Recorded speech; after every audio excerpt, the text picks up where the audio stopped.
winners and losers on Wall Street with our financial expert Rob Black. And Toyota was down for a while, GM was up, and a little reversal of fortune here. Yeah, and it's more than just a car story. I think it's a nation story.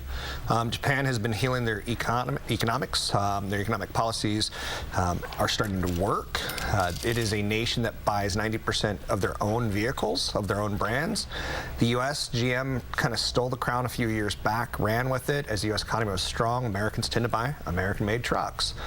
Japanese tend to buy Japanese-made vehicles. So that's really the story. In the end, I think they're both winners, but also don't forget Fukushima, and Toyota had big problems with a lot of manufacturing going offline for a while there. And from Japan to China, and Tesla, huge success with the Model S, and now they sold their first one in China. Yeah, and this is just crazy. And Elon Musk over the weekend said our stock is overvalued, so be cautious on, not becoming too much of a fanboy of the stock. But yeah, they sold a Model S, and aren't they like $80,000? Sold one in mainland China for $410,000. It's to a young Chinese entrepreneur who does wedding vehicle rentals. The big problem is they don't have charging stations in China. So if you don't charge at home, you're in trouble.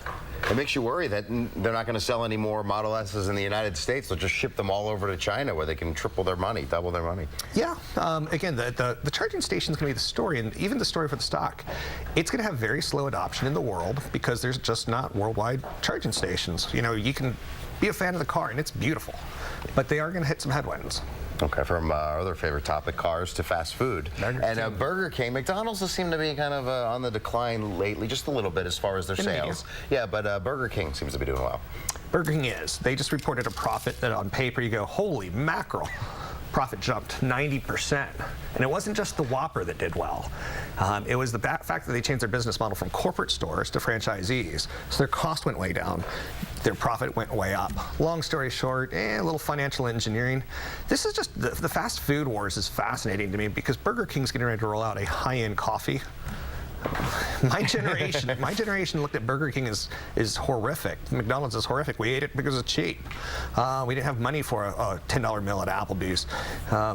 But now it's pretty high-end quality stuff going on. And you mentioned franchisees, and I know 3 people who've owned franchises and described them as the worst experience of their lives. What do you think is franchises, buying one as investment? I think they differ like gold and clay. Okay. Like, sometimes you're buying in very late. A Subway franchise costing you over $1 million just for the rights to start it before you even put one brick in place. I'd be cautious. I know it's an American dream to own a business, but I'd prefer you be an entrepreneur and start your own business. And Starbucks teaming up with Twitter. Starbucks has been doing a lot lately as far as getting people free coffees. You buy a neighbor a coffee, then you get a coffee from Starbucks, and they're doing this now with Twitter. Yeah, it's called shared experiences, what you're bringing up. And Starbucks is the king of shared experiences. Let's go for a cup of joe. This one with Twitter, if you link your Starbucks account with Twitter account, I can give Mark Dannon a cup of coffee. The program is called, let's see, what is it called? Tweet a Coffee To. So pound, tweet a coffee to, pound Mark Dannon. He gets $5 free coffee. I get $5 free coffee. Well, I have to pay $5. So basically, you link your online account. This is Starbucks' backdoor way of saying, hey, we have an online experience where you could already prepay and fund a gift card. So you pay $5, get Dan in a cup, I get a cup. So it is a $5 free cup of coffee for him if I pay for it. But also I get my $5 back. So goodwill, brilliant marketing, or a little bit of both? Brilliant marketing. We're talking about Starbucks here in media, and they're not paying for a commercial time. So, and I like Starbucks stock. All right, thank you, Rob. And you can catch Rob Black segments on the KRON 4 Morning News as well as on our new KRON 4 app.